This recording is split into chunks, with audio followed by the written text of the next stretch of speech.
We're testing the end round, in this case with a knock from the player.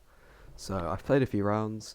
As you can see, I've got a few melds in my hand and my deadwood is nice and low, which means I am able to knock.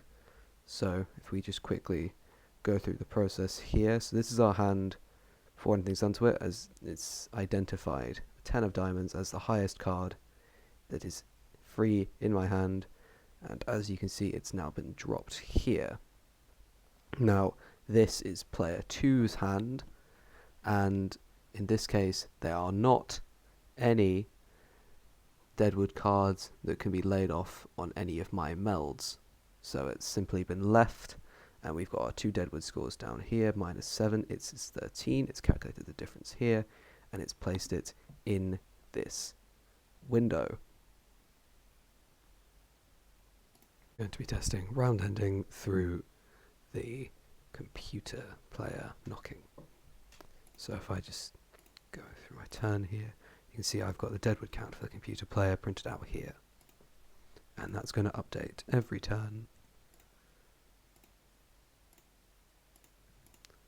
So if I just cycle through here,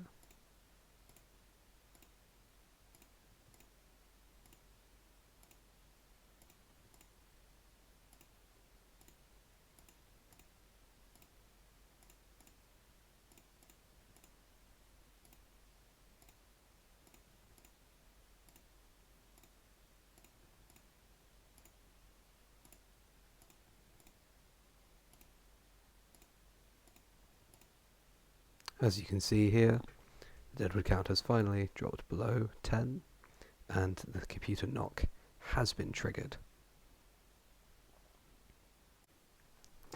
Now we're going to be doing our last round ending, and this time it is by Jin. So we've played quite a few rounds, my deadwood's got quite low, and if I pick up this 10 of hearts, it will become 0. So when I do that, you've had the window pop up. These 2 printouts are player 1's score and player 2's score, they're both 0 at the moment. Then my deadwood count and player 2's deadwood count. So mine is 0 currently, which is why the Jin is triggered. It's 13. And then we got the window here.